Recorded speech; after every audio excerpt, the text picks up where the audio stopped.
I did mess up a guy's face with an extinguisher once, but this kind is too heavy for my current needs.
What does this place have to hide?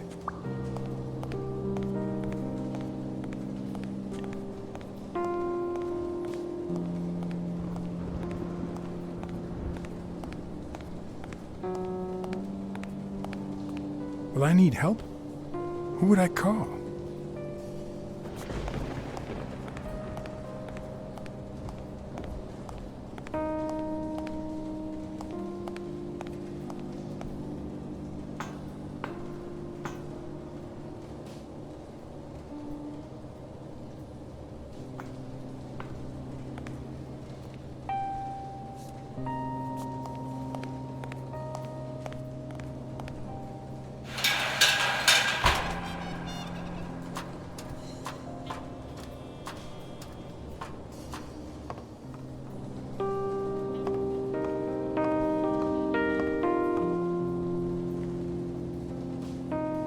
It could be an Ojibwa totem pole, in which case, the top animal would be a crane.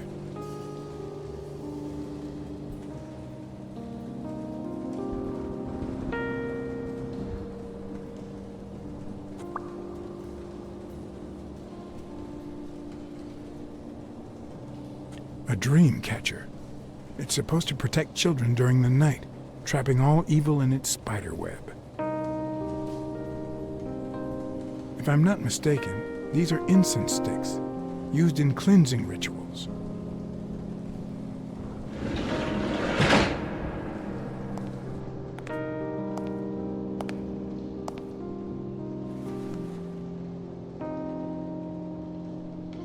Don't you even think of screaming.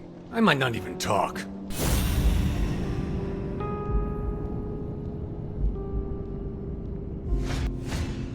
It looks like an arrowhead.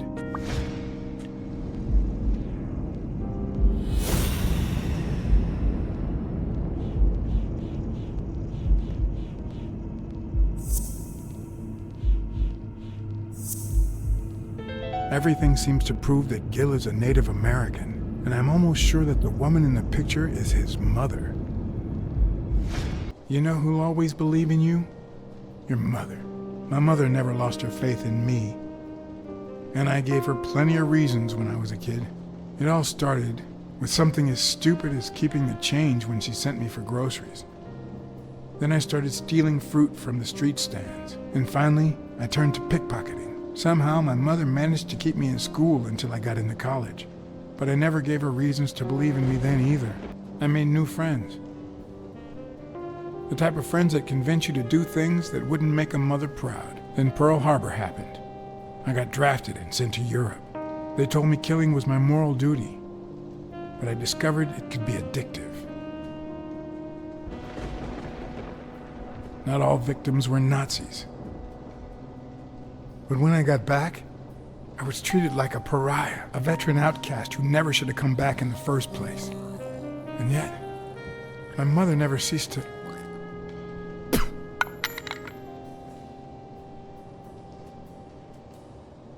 I also fought in the war. That's where I met Mitchell. They used me, like many of my people. And then they just tossed us aside. The first time Mitchell offered me to do this, I told him to take a hike. I wanted to get my act together, but I ended up begging him. I don't like Mitchell. I don't like the things he makes me do. I don't like that German rat either. But what I like least of all is myself. I don't like what I did during the war, and I don't like what I'm doing now. Do you know what it's like to kill a friend for the sake of the mission? Huh? But my mother, she always thought I'd make amends and start anew.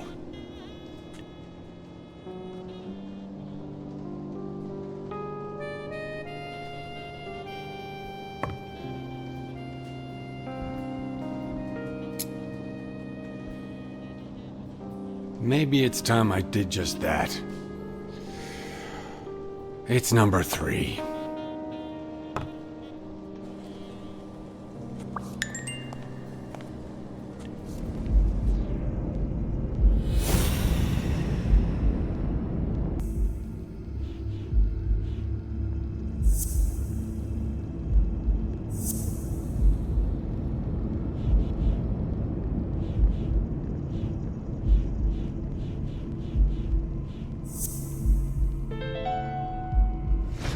What if it was Gil who killed his partner, Randall Lee, under Mitchell's orders?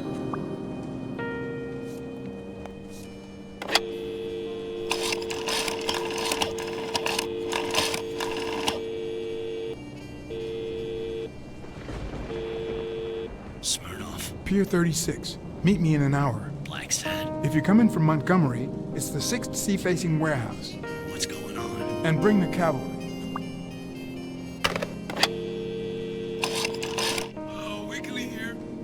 Pier 36, the 6th sea-facing warehouse coming in from Montgomery. John? Is that you? Meet me in an hour. What's going on? Bring your camera. I just gave you the scoop of your life.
Hey, it's all right.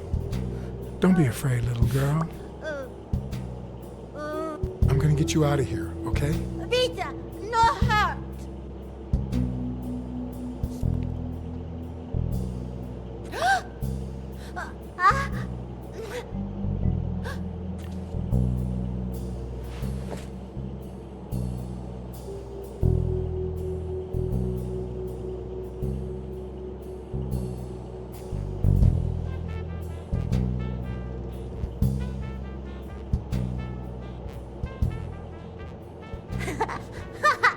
Once upon a time, there was a brave, seafaring little girl called... Brunhilda. Hi, my name is Brunhilde, and I'm very happy. said Brunhilde. And then Brunhilde, who had a beautiful name, Really beautiful. a really beautiful name, ran into someone very special. Oh, who was it? A sea cat called John. I'm a sea cat. My name is John. Hi, John the cat. I really like sea cats. Hi, Brunhilde. I'm going to use my seafaring wisdom to help you get out of a cage, too. Nein, he's sad. You say silly things, John the cat. So what are you going to help me do? Bake some delicious pies. Ha ha. I love pies. Which is your favorite? Wow, that's a very hard question. But John the cat, it's the easiest question in the world. Let me show you how easy it is. My favorite pie is blueberry. Whoa, Brunhilde. That's exactly what I was about to say. Bird.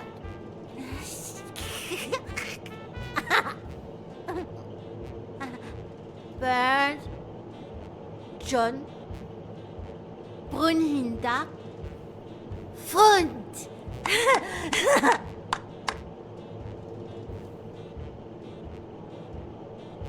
Do play? Each look.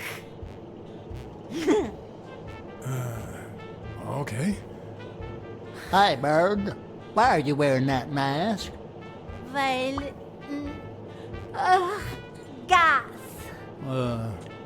Well, maybe we should get out of here. What do you think, Bird? And what about you, Brunhilde? Don't you think that?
A list of names, somehow related to chemical agents?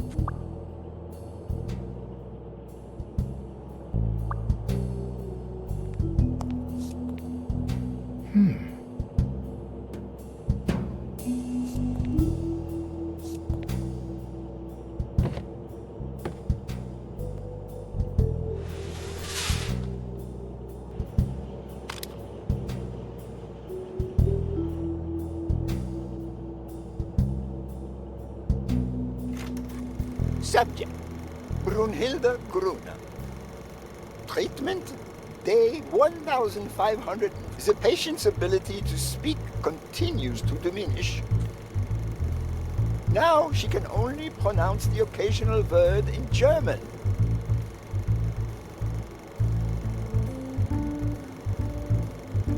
Tissue degeneration persists. And yet, perhaps due to drastic reduction of benzylproline dosage and an increase of ibupropion, we have observed a 3% of deceleration of said degeneration. Furthermore, And perhaps this is the best finding so far. The subject exhibits a mild recovery of her speaking. It's not a lot, and yet we are on the right track. All hope is not lost.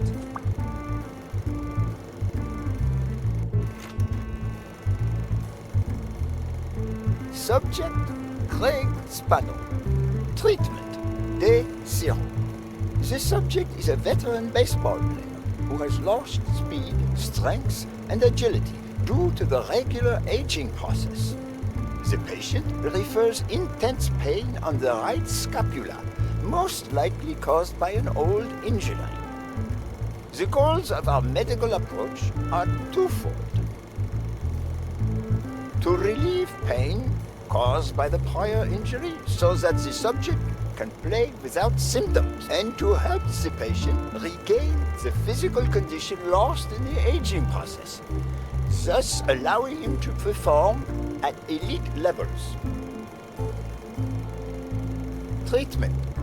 Day 120, the patient no longer feels pain when using his right arm, circumstance that allows him to pitch without fear. So far, the only side effect seems to be a slight euphoria experienced 3 hours after dosage, which subsides 4 hours later, taking the patient on an emotional roller coaster of sorts with bouts of mild trembling. Treatment. Day 341. Moments of euphoria and boosted physical performance have become increasingly short, while the ensuing periods of depression and weakness have become longer, including severe tremor. Although we have met all therapeutic goals, we will proceed to terminate the treatment in order to avoid causing irreparable physical and mental damage to the patient.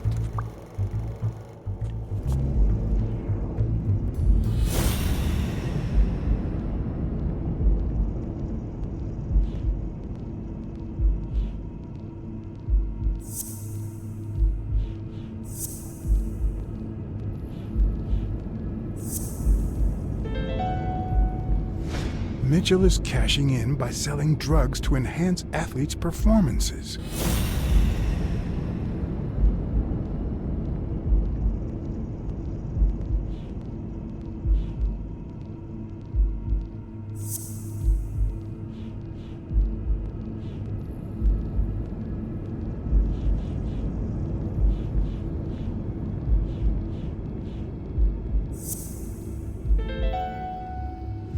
The worst part of Mitchell's scheme isn't that it's illegal or unethical, it's that he didn't even care about compromising the athlete's health.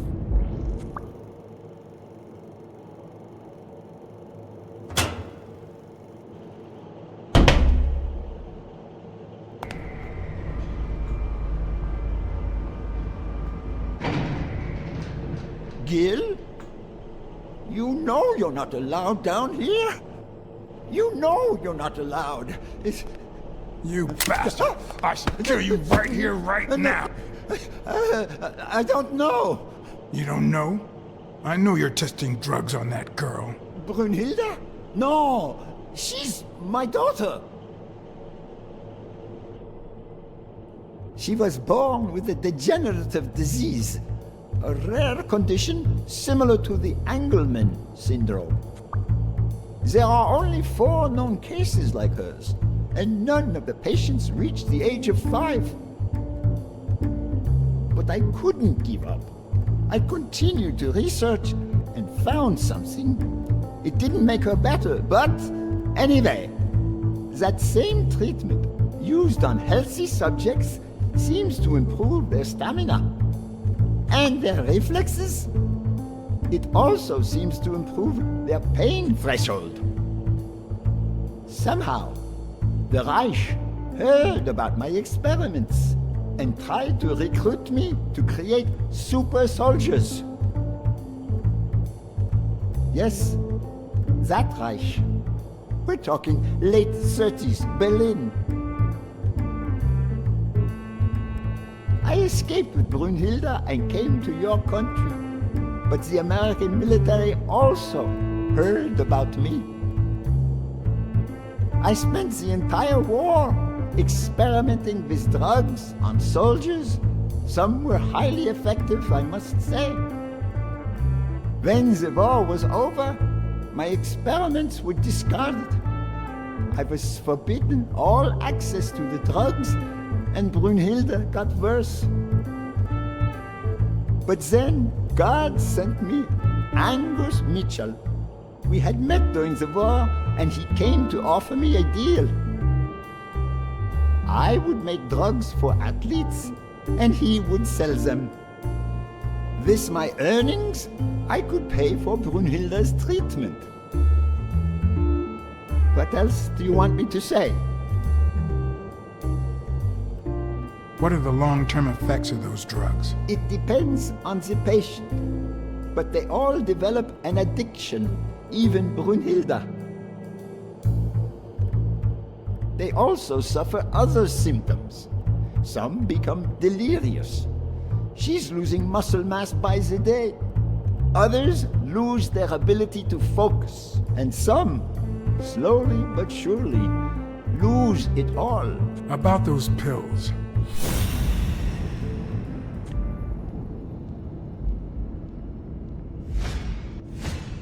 There was a bottle there before.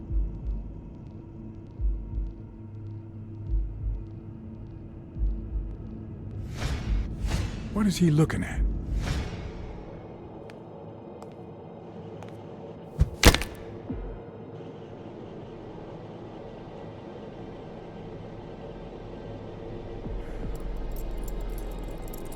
Don't dwell on it, Josh. You had to tell him the truth in order to protect Brunhilde. I would have done the same thing. Finish packing up your things and stop torturing yourself, okay? Thanks, Angus. I won't be long. Oh, honey. You like living here? Yeah, me too. But we have to go somewhere else, and it's all that bad cat's fault. Yes, sweetie. We're going to a new home now. A prettier one. And you'll be happier there. Now go with Papa, honey. Give him a kiss. Go on. Give him a kiss. Go on.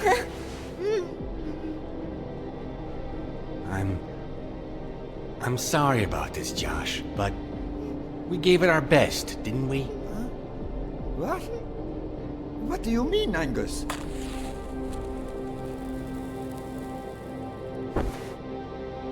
I wish it hadn't come to this. Angus, what's wrong? Goodbye, Josh.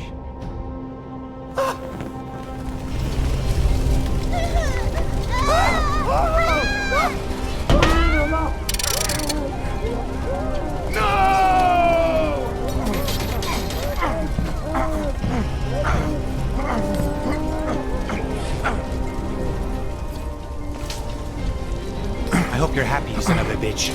They were good people.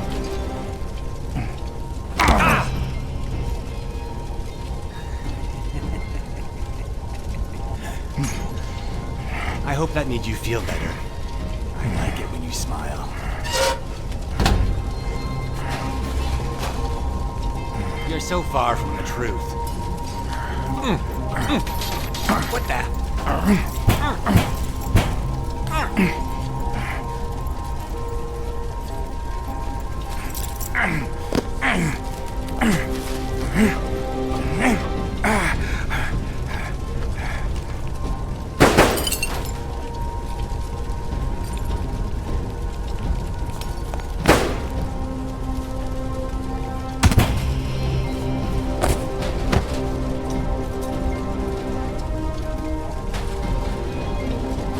The mask would buy me a bit of extra time. The question was, how much?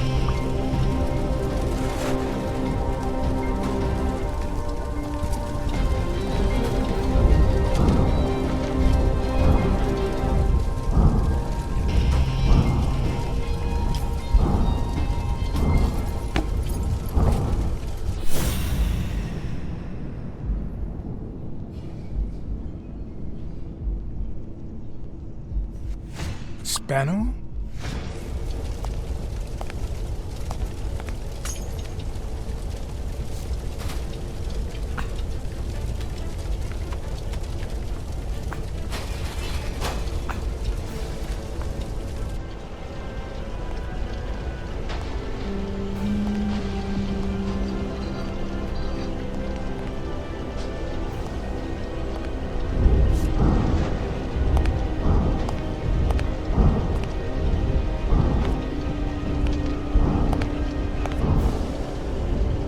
The mask was barely working.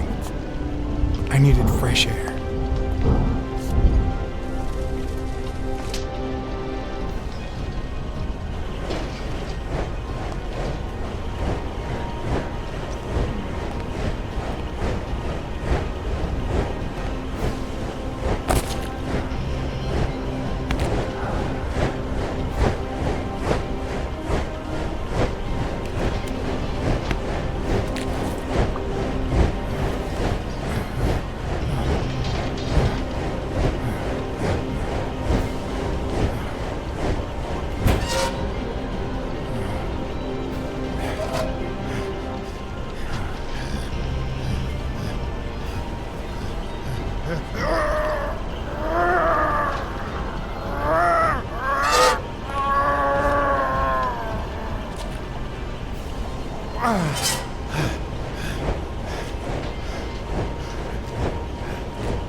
Greg's Fatto is back!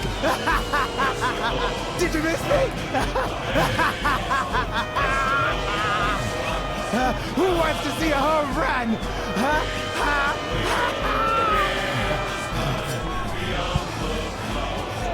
Now you're gonna see! Bring it on!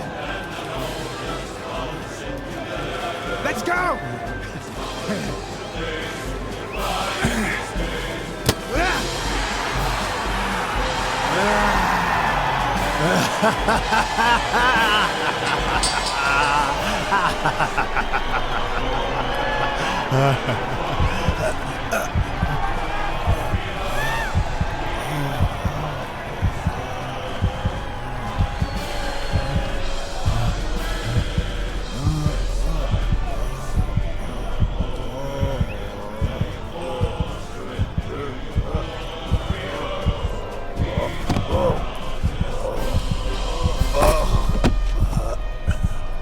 No.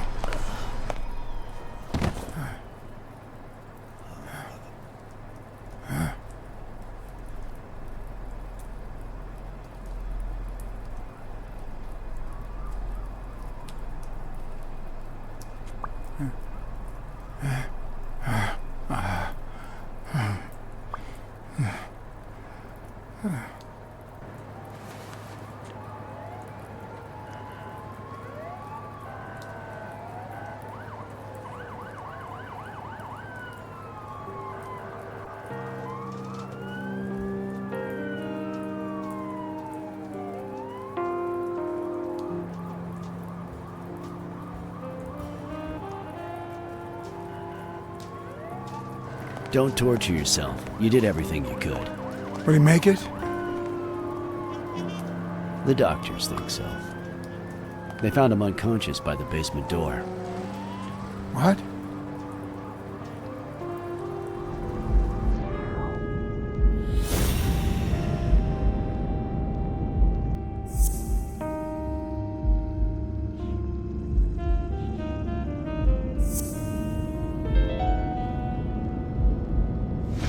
Could Gil have blocked the basement door from the outside to kill Mitchell?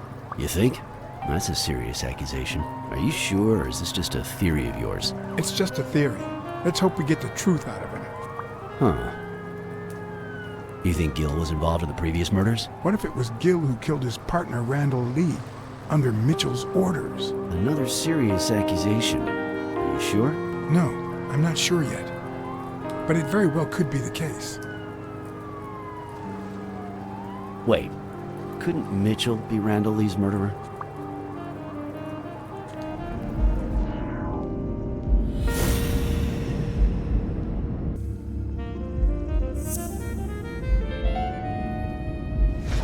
So he misses with 2 shots at point-blank range, and then he hits a guy smack in the forehead from across the street?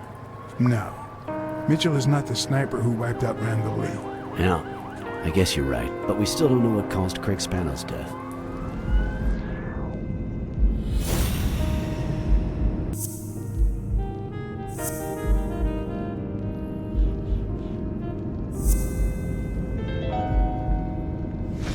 There's no doubt about it. Spano took drugs from the lab, and they killed him. But if that were true, how many more athletes are in danger? And most importantly, who are they? Is Bobby Yale involved? I didn't see them all, but write down these names. Peter Lowe, Xavier Chains, Helen Moore, Bill Goldman, Miles Benton, Alexander Wood, Jacob Ziegler, and yes, Bobby Yale. Thanks.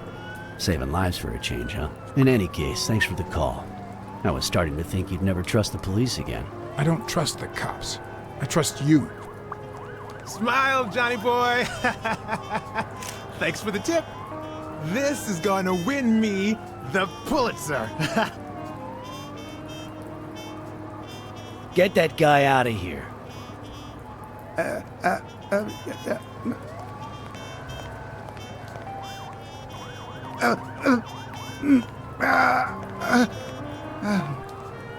All right.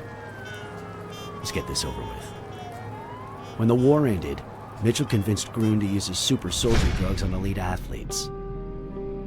Somehow, Dunn found out about Mitchell's scheme. So when Mitchell heard that Dunn was onto him, he ordered Randall Lee to kill him and frame Yale for the murder. Then, he made Randall search Dunn's house and the gym for any incriminating evidence he might have had against him. The poor cleaning lady died almost by chance. When you stuck your nose in the case, he tried to scare you by sending his thugs to give you a beating. And when that didn't work, he asked Randall Lee to finish you off on the gym rooftop. But Randall not only failed, he got captured. So Mitchell ordered Gil to put a bullet through his head, which only made Gil upset. You kept getting closer and closer to the point of discovering his headquarters. When Mitchell realized he was cornered, he burned his bridges by setting the lab on fire, along with Dr. Grun and his daughter. Gil saw the opportunity to get back at Mitchell, so he blocked the only exit so that he would also die in the fire. Did I leave any loose ends? Just a few. But don't worry about it. I'll take care of them now. So I guess thanks for everything.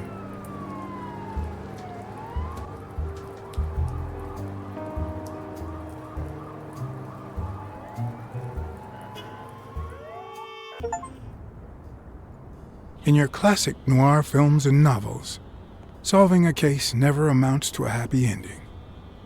The detective is always left with a sense of bitterness. A feeling that, before he took the case, the world was a better place. That he was a better person. Come on, now speed it out! Sometimes I just let my character get the best of me. What do you want from me? I told Stone what I knew. That he was going to let Yale win. That if he didn't, O'Leary would destroy Helen Moore's career. And that Moore was doomed either way. Or would be, as soon as America discovered her sweetheart was on drugs. I don't believe you. No way. Who sent you? Today? Nobody. And what if I did believe you? What would that change? If I don't do this for her, how could I ever look her in the eyes?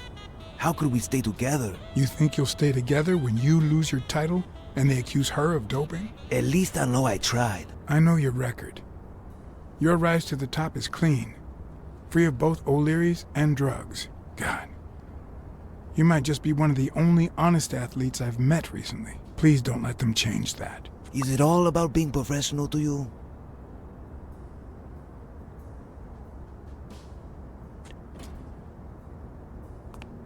Suit yourself. But trust me, your manager is a murderer. Get as far away from him as possible. Hey, Blacksad! I'll think about it.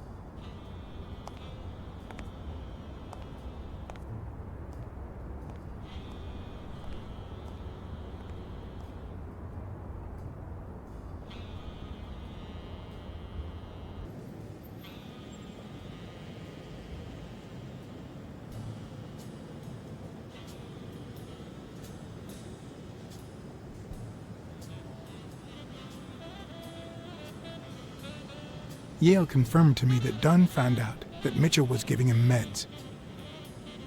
That was the reason they argued the evening of his death. In fact, I was clean at the time. Hadn't used for days. I didn't want to go down that road. I wanted to follow Joe. But he discovered everything. He didn't believe me when I said I had nothing to do with it. But you used again. Only after his death. I needed to cope. But the drugs gave you a panic attack. Yeah. But I've been clean ever since. Mitchell gave you the pills when he stopped by the hospital. Hence, your miraculous recovery. Are you planning on taking them before the fight? Don't do it, Bobby.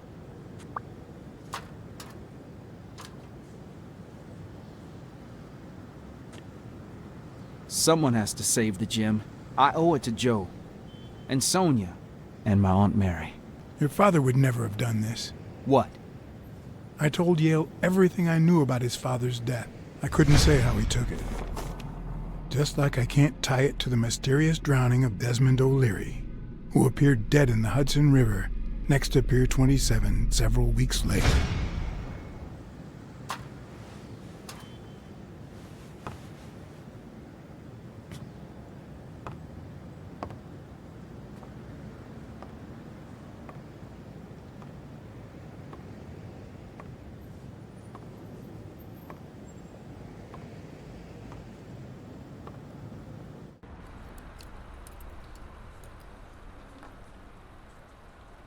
Stone and Yale hadn't taken away the bitterness I felt. I needed a friend. In appreciation for the tip I'd given him, he insisted on buying me a milkshake that he drank. After the perfect storm of corruption and murder, only friendship could reconcile me with the world. Only that could make me believe in mankind again. Only that could cleanse my soul. Only that. And money.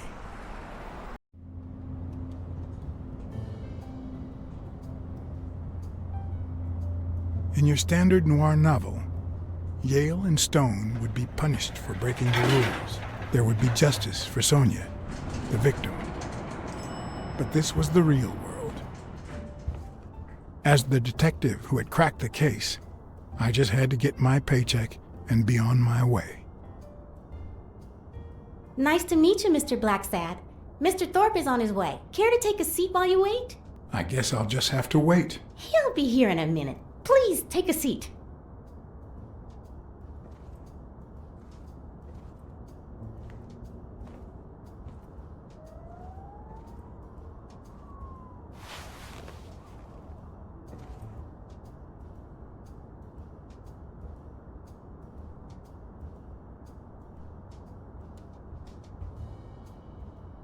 No matter how many curveballs destiny throws his way, he always manages to land on his feet. When he was a rising sports talent, the war put an end to his career, so he became a war hero. After the war, he didn't end up like Gil or like me. He became an elite athlete, a Hall of Fame football star. When an accident left him in a wheelchair, he went on to succeed in advertising.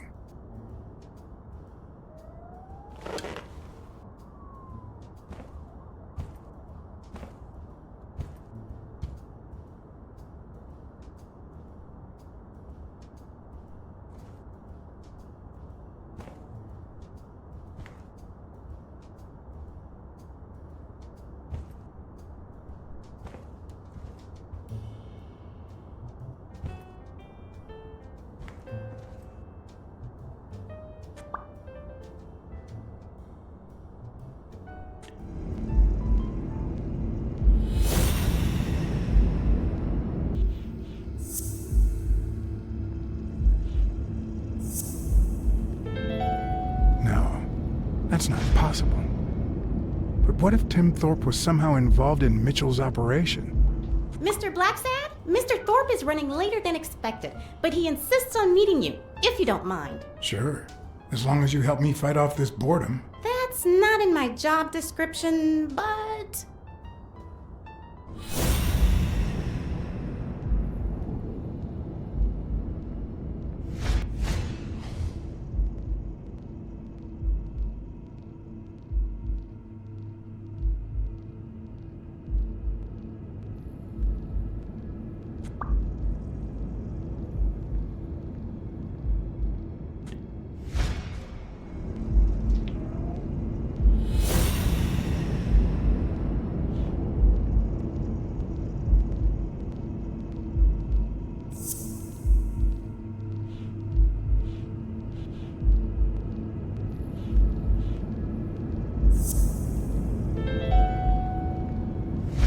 If my hunch is right, there should be a meeting with Mitchell noted somewhere in Thorpe's agenda. Well, you see, I've got a problem. In order to figure out how much Mr. Thorpe owes me, I need to know what day I started working on the case.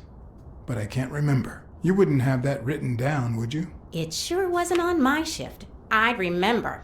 Let me see.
What?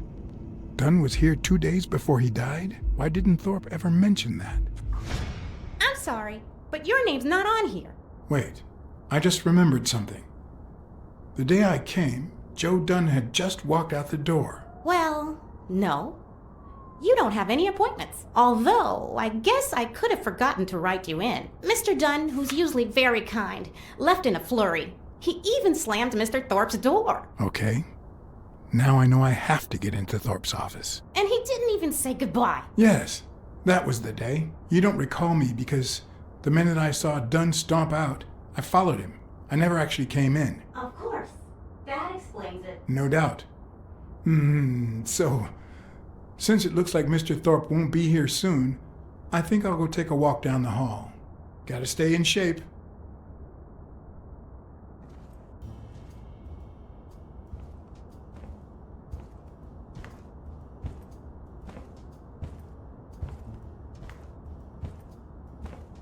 Come on, Thorpe. Tell me there's a back door to your office.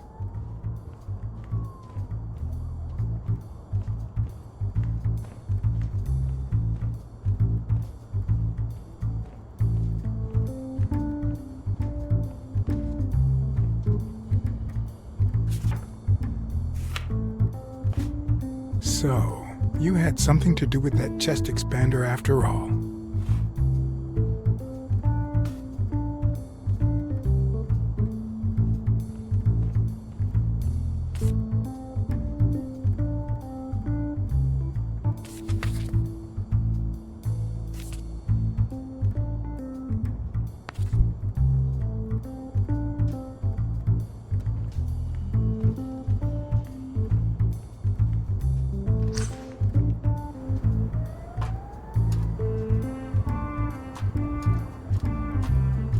Cats aren't afraid of heights. That's why I've never felt vertigo.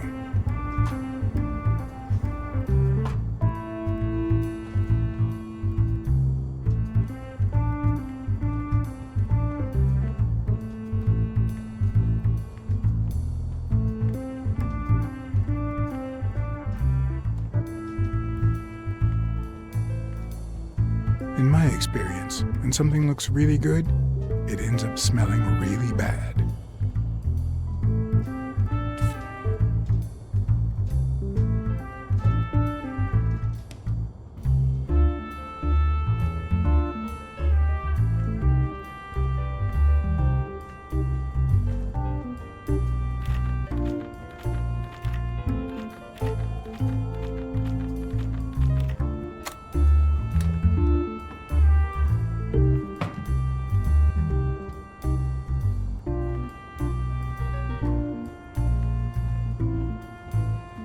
It's a bit strange to see no office chair behind a desk until you remember the desk's owner is in a wheelchair.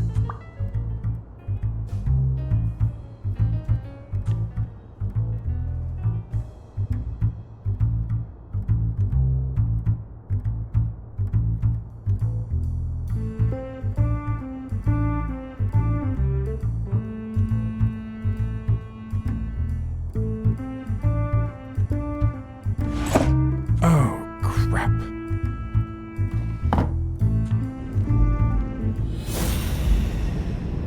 Why am I surprised? In every investigation, there comes a point where every single lead seems to go down the drain. And you have to retrace your steps to get back on the right track.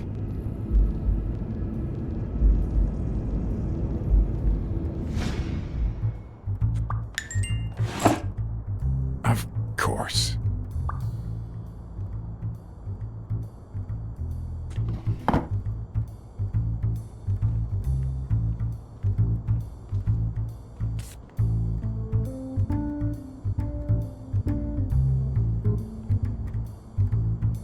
And one of the strengths, the accuracy of his throw. I earned the nickname Iron Arm. I used to throw the ball in 50 miles. And yeah, when whatever it wanted. And my coach, the great Joffrey Sachs. And so I worked hard. Did Pearl Harbor. I enlisted immediately. After losing a partner in combat, a serious injury, I asked to be relocated. I became a sniper. I know I shouldn't say this, but I was one of the best in the Army, and it was all thanks to my accuracy. No, it was all thanks to Jeffrey Sachs. I wonder how many Americans that man saved with my arm. After these words, Tim Thorpe is moved almost to tears and asks me to take a break. It's shocking to see how an athlete and soldier, a man whose aim and skill won him a Medal of Honor and the nickname Surgeon among his brothers in arms. That can't be. I mean, it could be a coincidence, but no.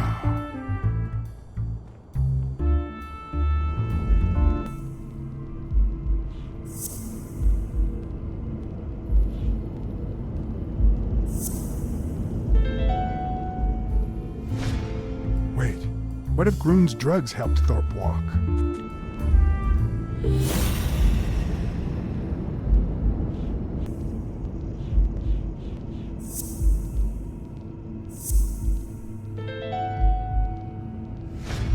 Of course, it wasn't Mitchell or Gill. It was Thorpe who shot Randall at the hospital.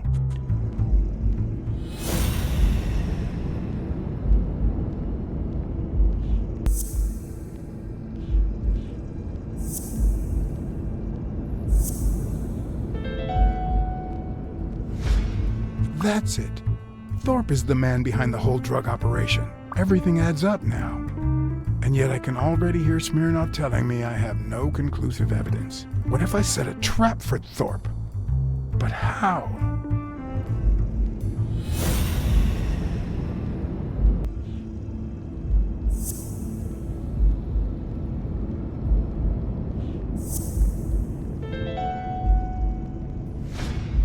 Ha! What if I place Thorpe's gun up there and corner him so that he has to stand up to get it?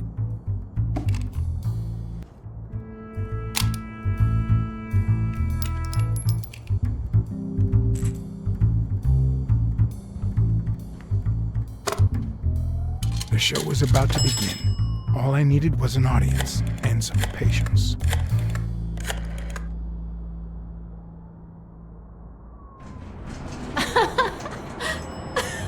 Stop it! Arr! Don't you know who you're dealing with, matey? What a silly man. Mutiny! You wants to be shark bait, do ya? Oh, Blacksad. I feel terrible for keeping you waiting. John, But you see, there was mutiny on board, so... stop. You see what I have to put up with. All right, helmswoman, to the cabin with you! Onward! Aye, aye, Captain. Come along, Blacksad. Julie, don't let anyone bother us.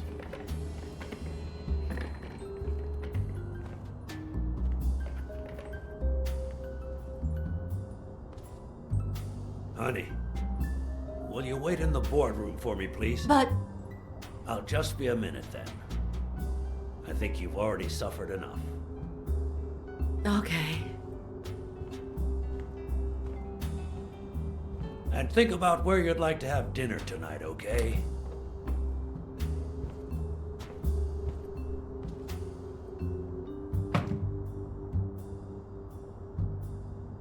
You see, I'm not gonna pay you for solving the case. Fair enough. The truth is, I didn't solve it. No, it's not that. You'll get every penny we agreed on, and more. But not because you solved the case, but for her. 2 days ago, she wanted to end it all. Drop out of college, sell the gym. Too many wounds to heal. But through your incredible work, you managed to heal them. Well, perhaps not completely. It takes time to get over something like this. But at least, thanks to you, Sonia wants to be happy. She has hope. I'm going to help her make Dunn's Gym the best in the city. Who would have ever guessed it, huh? I'm happy for her. She's been through a lot, and honestly, I wasn't sure she'd make it. Well, she hasn't just yet. But she will in time. Anyway, back to the case. All those people you confronted. Gil, the German doctor, even Mitchell. Huh. I would have never suspected him.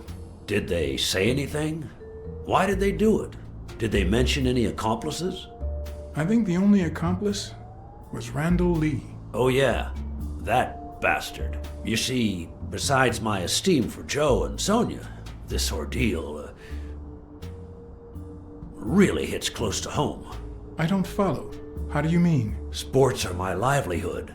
Do you know how many of the athletes involved have a deal with me? How do you know that? What? Oh wait, Sonia told you. Yes, that's it. Sonia told me. That's funny. I never told Sonia. Well then, do you know how many of the athletes involved have a deal with me? All of them? Luckily, no. But a lot. So far, the papers only talk about bodies down at the docks and an illegal lab. Not one has mentioned the athletes. But if one word gets out, this agency's future could be on the line. Not to mention Sonia's and the gym's. Could I ask you to be discreet? Sure. I'll be discreet. For a bonus. Oh, sure. I get it. How much are we talking about? Twice the amount we agreed on. That seems fair enough. Anyway, that's it. Julie has your check. Don't forget to claim it. As for your bonus, I'll send it along soon. Don't worry about it. Thank you again, Blacksad. I don't know what state Sonia would be in if it weren't for you. I had to act, then and there, or let Thorpe get away with it. Excuse me for not standing. No, I won't excuse you. I know you could stand if you wanted to.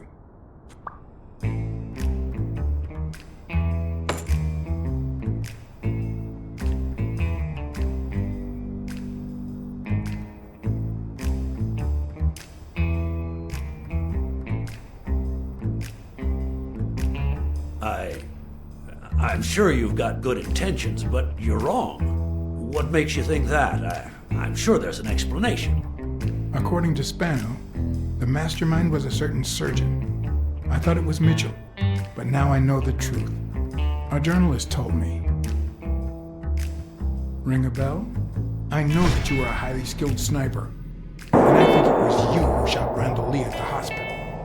Have you seen me, Blacksad? How could I possibly do that? I hired you to solve this damn case. You think that's what a murderer would do? Only because you thought I'd blame Bobby Yale and drop the case. But as soon as I realized something wasn't right, you sent Randall Lee and Gil to give me a scare. And when all that failed, you ordered Lee to kill me. You're the type that won't open his jaws once he's got his prey, aren't you? I think I've made that clear enough by now.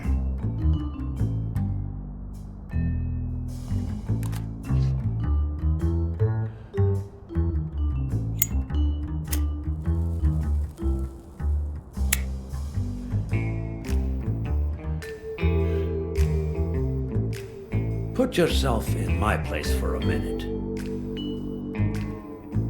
You're a promising football player who just got back from the war, but you're still a nobody.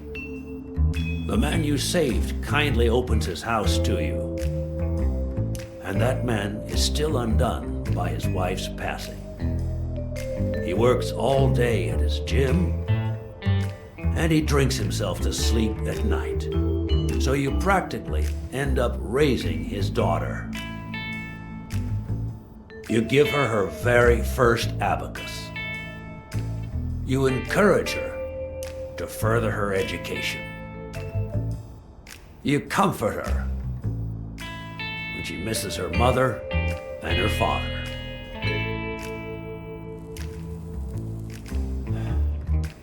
Meanwhile, your sporting career takes off. Life is good. Until one day, out of the blue, an accident cripples you. An old friend, Mitchell, tells you he knows someone who can help you. A German doctor. His drugs take some time to work, but they do wonders. You manage to walk for short bursts at a time, little by little. And those bursts keep getting longer. But the drugs aren't cheap at all. So you have to find a way to pay for them, don't you see? So you decided to start an advertising agency focused on product endorsement by athletes. And then it occurred to you to sell them those same drugs you were taking. Drugs would help them excel, and you'd get better ad deals. The perfect business model. Your first client? Craig Spano. His career had hit a rough patch, so he was the guinea pig for your new operation. And yet, when the drugs started having serious side effects, you got rid of him. Afraid he would talk, you tried to kill him. That's why he hid.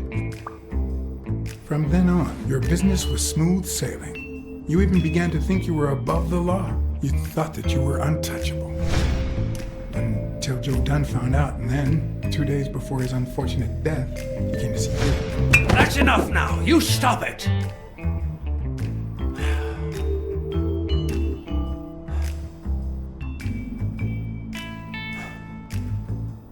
Now, I don't know if I'm above the law, but I am sure as hell not beneath it.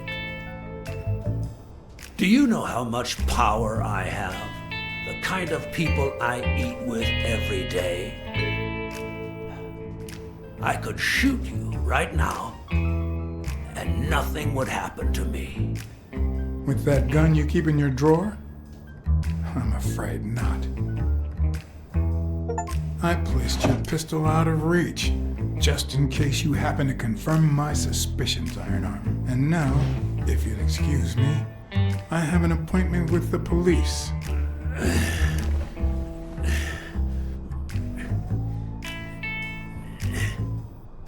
I won't let anyone wreck my life again. Sonia and I, we deserve a future. You can come in now, Smirnoff. Timothy Wilson Thorpe, drop your weapon. You're under arrest. You have the right to remain silent. Anything you say can and will be used against you in a court of law. You have the right to an attorney. If you cannot afford one, the state will provide one for you. Mr. Thorpe.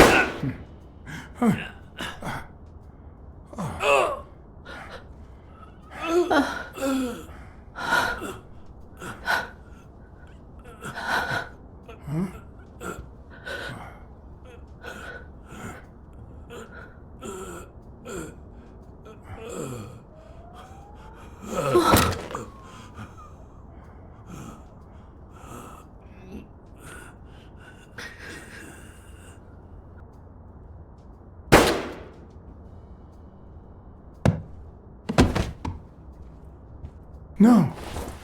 Oh. Oh, no.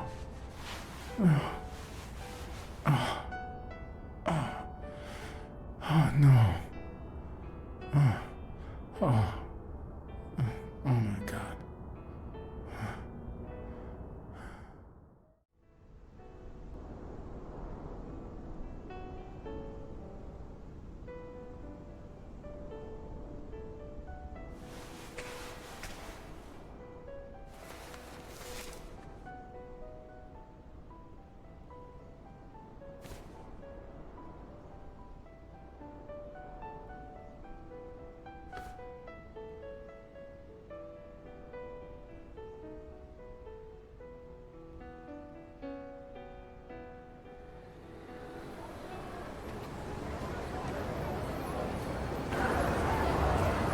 After everything that had happened, the last thing I was interested in was the fight.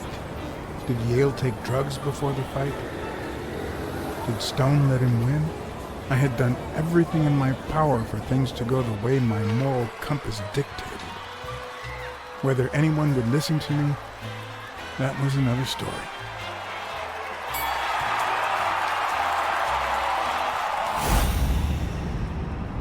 Because no matter what they tell us, our actions don't always determine our future. My moral compass. As if I even knew what that means. I didn't even know what to think of my performance throughout the case. Did I have a clear conscience? Would I have made the same decisions, given the chance?